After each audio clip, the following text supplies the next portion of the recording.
जोहार मेरे प्यारे झारखंड वासियों। स्वतंत्रता दिवस के इस पावन अवसर पर आप सभी को हृदय से शुभकामनाएं और अनेक अनेक बधाइयाँ। आज हम उस महान भारत के स्वतंत्रता का उत्सव मना रहे हैं जिसके लिए असंख्य वीरों ने अपना सर्वस्व निछावर कर दिया। मैं विनम्र श्रद्धांजलि अर्पित करता हूँ राष्ट्रपिता महात्मा गांधी जी, नेताजी सुभाष चंद्र बोस, भगत सिंह, चंद्रशेखर आज़ाद, डॉक्टर राजेंद्र प्रसाद, बाबा साहब डॉक्टर भीमराव अंबेडकर तथा उन सभी महान विभूतियों को जिनके त्याग और संघर्ष ने भारत को स्वतंत्रता का अमूल्य उपहार दिया। झारखंड के इस पवित्र धरती ने भी स्वतंत्रता, स्वाभिमान और न्याय के लिए अनेक महान योद्धा देश को दिए, जिनमें से हमारे राज्य के भगवान बिरसा मुंडा, सिद्धू कानू, चांद भैरव, तिलका मांझी, फूलो झानो, नीलांबर पीताम्बर, शेख भिखारी और हमारे सभी अमर शहीदों को श्रद्धापूर्वक नमन करता हूँ। साथ ही मैं विश्वम गुरु आदरणीय शिबू सोरेन जी को भी सादर नमन करता हूँ, जिन्होंने जल, जंगल, जमीन, आदिवासी अस्मिता और झारखंड राज्य के निर्माण के लिए अपना पूरा जीवन संघर्ष को समर्पित किया। उनका जीवन हमें यह प्रेरणा देता है कि संघर्ष से मिलते हैं और विकास तभी सार्थक होता है जब उसमें समाज का अंतिम व्यक्ति की सहभागी बने। स्वतंत्रता केवल राजनीतिक आज़ादी का नाम नहीं, स्वतंत्रता का अर्थ है हर बच्चे को अच्छी शिक्षा मिले, हर युवा को सम्मानजनक रोजगार का अवसर मिले, हर किसान समृद्ध हो, महिला आत्मनिर्भर बने, हर झारखंडी अपनी भाषा, संस्कृति और परंपरा पर गर्व के साथ आगे बढ़े और सभी को समान अवसर, समान सम्मान और न्याय के साथ जीवन जीने का अधिकार मिले। आज भारत अपनी स्वतंत्रता के 80वें वर्ष में है और झारखंड अपनी स्थापना के 25 वर्ष पूरे कर रहा है। एक नए पड़ाव पर खड़ा है। हमारे प्यारे झारखंड वासियों, स्वतंत्रता दिवस 15 अगस्त केवल इतिहास की एक तिथि नहीं बल्कि एक निरंतर चलने वाली जिम्मेदारी है। हमारे पूर्वजों ने स्वतंत्र भारत दिया और झारखंड के महान जननायकों ने हमें स्वाभिमान, प्रकृति के प्रति सम्मान और न्याय के लिए संघर्ष की प्रेरणा दी। इसलिए आज जब हम स्वतंत्रता का उत्सव मना रहे हैं तो सबसे पहले उस विरासत को नमन करना हमारा कर्तव्य है जिसने झारखंड की आत्मा को आकार दिया। हमारे लिए संस्कृति केवल अतीत की स्मृति नहीं बल्कि भविष्य का मार्गदर्शन भी है। जल, जंगल और ज़मीन के साथ संतुलित जीवन जीने की जो जीवन दृष्टि हमारे पूर्वजों ने हमें दी है, आज पूरा विश्व उसी दिशा में समाधान खोज रहा है और सतत विकास की बात कर रही है। तब हमें गर्व होना चाहिए कि हमारे सभ्यता सदियों से इन्हीं मूल्यों पर आधारित है। भगवान बिरसा मुंडा, सिद्धू कानू, तिलका मांझी, चांद भैरव, फूलो झानो और हमारे महान नायकों ने केवल अन्याय के विरुद्ध संघर्ष नहीं किया बल्कि एक ऐसे समाज का सपना देखा जहां सम्मान, समानता, सामुदायिक सहभागिता और प्रकृति के प्रति संवेदनशीलता जीवन का आधार हो। हम ऐसे झारखंड बनाना चाहते हैं जहां राज्य का हर युवा आधुनिक शिक्षा, विज्ञान, तकनीक और उद्यमी में अग्रणी हो, जहां हमारी भाषाएं, साहित्य, लोक कला, संगीत और सांस्कृतिक विरासत नई पीढ़ी तक सम्मानपूर्वक पहुंच सके, जहां लाह, तसर, बांस, मिलेट, औषधि पौधे और लघु वनोपज केवल पारंपरिक आजीविका न रहे बल्कि वैल्यू एडिशन, ब्रांडिंग और बाजार से जुड़कर लाखों परिवार की आय का आधार बने, जहां ग्राम सभा, स्थानीय ज्ञान और आधुनिक तकनीक मिलकर विकास का नया मॉडल प्रस्तुत करें, जहां विकास का अर्थ केवल खनिज का दोहन नहीं बल्कि मानव संसाधन, प्राकृतिक संसाधन और सांस्कृतिक विरासत तीनों का संतुलित विकास हो।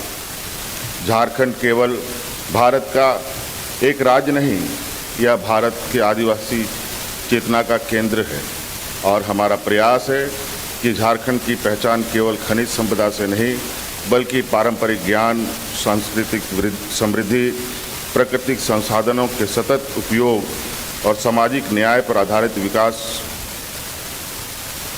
मॉडल से बने।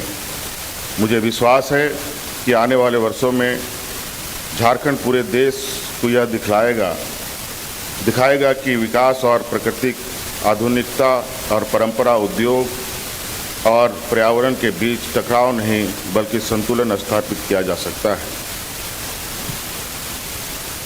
मेरे प्यारे युवा साथियों, हमारी विरासत हमें पहचान देती है, लेकिन हमारे युवा उस पहचान को भविष्य देते हैं। यदि हमें अगले 25 वर्ष का झारखंड बनाना है तो उसकी सबसे बड़ी शक्ति हमारे युवा होंगे। अब आपकी शिक्षा, आपका कौशल, आपका आत्मविश्वास और आपके सपने ही विकसित झारखंड की असली पूंजी है। मैं आज इस ऐतिहासिक अवसर पर विशेष रूप से आपसे संवाद करना चाहता हूं। झारखंड के लाखों युवा आज अपने सपनों को साकार करने के लिए दिन रात मेहनत कर रहे हैं। उनके माता पिता अपनी क्षमता से बढ़कर उन्हें पढ़ा रहे हैं, इसलिए यह हमारा सर्वोच्च जिम्मेदारी है कि उनकी मेहनत का सम्मान हो और उनकी प्रतिभा को न्याय मिले। हूँ कि पिछले कुछ समय में भर्ती परीक्षाओं को लेकर अनेक प्रश्न उठे हैं। जब परीक्षा व्यवस्था पर संदेह पैदा होता है तो केवल एक परीक्षा प्रभावित नहीं बल्कि पूरी पीढ़ी का विकास प्रभावित होता है। मैं आज इस ऐतिहासिक मंच से झारखंड के प्रत्येक विद्यार्थियों को विश्वास दिलाना चाहता हूं कि आपकी मेहनत को किसी माफिया, किसी भ्रष्ट तंत्र और किसी अनियमितता के भरोसे नहीं छोड़ा जाएगा। देश के अनेक राज्यों और कई राष्ट्रीय परीक्षाओं में भी प्रश्न पत्र लीक और परीक्षा संबंधित गंभीर अनियमितताओं के मामले सामने आए हैं। ये पूरे देश के सामने एक गंभीर चुनौती है, लेकिन मैं यह स्पष्ट कहना चाहता हूं कि दूसरे राज्यों में क्या हुआ उससे झारखंड की जिम्मेदारी कम नहीं हो जाती। मेरे लिए सबसे महत्वपूर्ण झारखंड का युवा है, मेरे लिए सबसे महत्वपूर्ण उसका भविष्य है, मेरे लिए सबसे महत्वपूर्ण उसका विश्वास। इसलिए केवल कार्रवाई ही नहीं बल्कि व्यवस्था में परिवर्तन का निर्णय लिया है, जहां पूरे निष्पक्षता से होगी। जो भी दोषी होगा कानून उसके साथ कठोरता से पेश आएगा, कोई कितना भी प्रभावशाली क्यों ना हो। यदि उसकी संलिप्तता सिद्ध होती है तो उसे भी बख्शा नहीं जाएगा, लेकिन साथ ही हम बिना प्रमाण के किसी को दोषी ठहराने की भी राजनीति नहीं करेंगे। न्याय होगा और निष्पक्ष होगा। साथियों, सिर्फ दोषियों को पकड़ना समाधान नहीं है। असली समाधान ऐसी व्यवस्था बनाना है जिसमें भविष्य में कोई भी युवाओं के सपनों के साथ खिलवाड़ करने का साहस ना कर सके। इस उद्देश्य से हमारी सरकार परीक्षा व्यवस्था में व्यापक सुधार की दिशा में आगे बढ़ रहा है।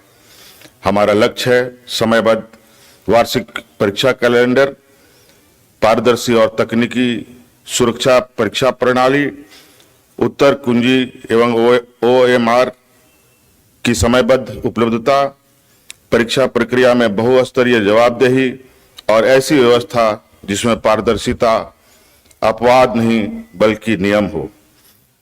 लेकिन मैं एक बात और कहना चाहता हूं, हम इस परिवर्तन यात्रा में सरकार के साथ आपकी सहभागिता चाहते हैं। इसलिए हमने छात्रों की बात छात्रों के साथ अभियान प्रारंभ किया है।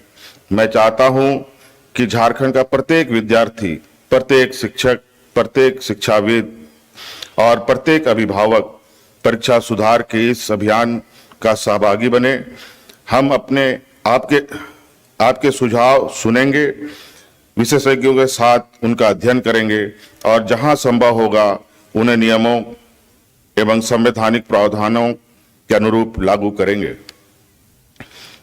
क्योंकि मेरा विश्वास है अच्छी शिक्षा परीक्षा व्यवस्था वही होगी जिसे बनाने में विद्यार्थियों की भी भागीदारी हो। मेरे युवा साथियों, रोजगार हमारी सरकार की सर्वोच्च प्राथमिकताओं में से एक है। हमारा उद्देश्य केवल रिक्त पद भरना नहीं, हमारा लक्ष्य ऐसे झारखंड बनाना है जहां सरकारी सेवा के साथ साथ उद्योग, एमएसएमई, कृषि, डेयरी, मत्स्य, पर्यटन, डिजिटल सेवाओं और स्टार्टअप के क्षेत्रों में भी लाखों नए अवसर तैयार हों। इसलिए आने वाले समय में जेपीएससी, जेएसएससी तथा अन्य भर्ती एजेंसियों के माध्यम से बड़ी संख्या में नियुक्ति प्रक्रिया समयबद्ध रूप से आगे बढ़ाई जाएंगी, ताकि युवाओं को अवसर भी मिले और व्यवस्था पर विश्वास भी मजबूत हो। मैं आज झारखंड के प्रत्येक युवा से केवल एक ही आग्रह करना चाहता हूं, आपकी मेहनत पर विश्वास बनाए रखिए। आपका परिश्रम व्यर्थ नहीं जाएगा। आपके सपनों की रक्षा करना केवल सरकार की जिम्मेदारी नहीं, बल्कि मेरा व्यक्तिगत दायित्व भी है। मैं झारखंड के युवाओं से केवल धैर्य नहीं मांगता, मैं उनका विश्वास भी मांगता हूं और उस विश्वास को बनाए रखना मेरी सरकार की सबसे बड़ी जिम्मेदारी है। मैं आपको विश्वास दिलाता हूं कि हम ऐसे परीक्षा व्यवस्था बनाएंगे जिस पर अभ्यर्थी को भरोसा हो, समाज को का विश्वास हो और देश झारखंड का उदाहरण दे। मैं किसानों से भी कुछ कहना चाहता हूं। झारखंड की आत्मा उसके खेतों में बसती है। हमारे किसान केवल अन्नदाता नहीं, बल्कि हमारे राज्य की अर्थव्यवस्था का सबसे मजबूत नींव भी है। हमने किसानों को सिंचाई, बीज, समर्थन मूल्य, कृषि यांत्रिकरण और विभिन्न योजनाओं के माध्यम से मजबूत करने का प्रयास किया है। राज्य की कृषि और बागवानी जैसे क्षेत्रों में को प्रोत्साहित कर अर्थव्यवस्था में विविधता लाने का प्रयास किया जा रहा है। बिरसा हरित ग्राम योजना के तहत लगभग 2,15,000 एकड़ जमीन में वृक्षारोपण किया गया है। घर रहने का मकान भर नहीं, ये खुशियों की तिजोरी है। दरवाजे पर दस्तक देता पड़ोस, खिड़कियों से उमड़ आता आसमां, तारों में उलझी ऐसी ना जाने कितनी दास्तां। कहती हैं चले डायमंड सिटी, एक सफर हम सफर के साथ अपने घर तक। Diamond city, life long bonding, 500 से ज्यादा खुशहाल डायमंड परिवार। जल्दी करें, सिर्फ 200 फ्लैट बाकी। आज ही बुक करें अपना आशियाना।